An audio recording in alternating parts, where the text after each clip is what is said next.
Buah dan sayur berdasarkan laju respirasinya terbagi menjadi klimakterik dan non-klimakterik. Disebut klimakterik apabila jumlah CO2 yang dihasilkan dalam fase pertumbuhan terus menurun atau respirasi sampai ke tingkat minimal.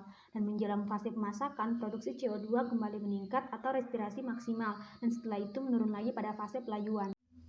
Selanjutnya non-klimakterik. Disebut non-klimakterik apabila CO2 yang dihasilkan terus menurun secara perlahan atau tidak mengalami lonjakan respirasi sampai masa pelayuan atau senescence. Etilen yang dihasilkan pun rendah atau tidak mengalami perubahan selama fase perkembangan buah, mulai dari pembelahan sel sampai fase senescence. Waktu pemanenan di lapangan memberikan perbedaan.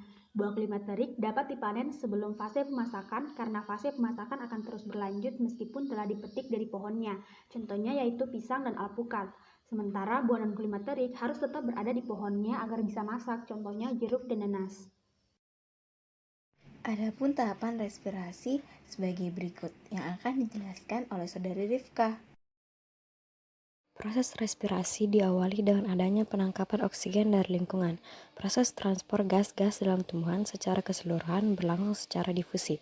Oksigen yang digunakan dalam respirasi masuk ke dalam setiap sel tumbuhan dengan jalan difusi melalui ruang antar sel, dinding sel, sitoplasma, dan membran sel.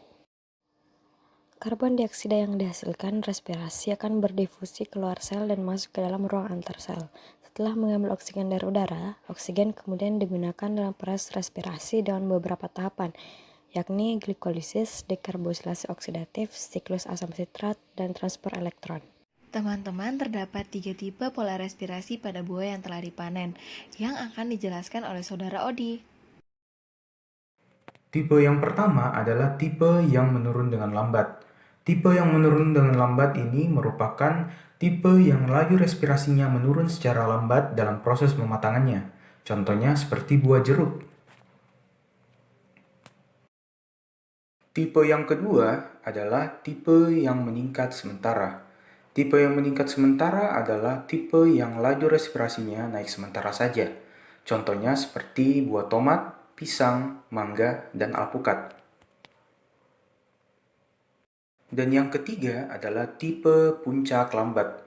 Tipe puncak lambat adalah tipe yang laju respirasi maksimumnya terjadi setelah matang penuh, misalnya pada buah arbe dan persik.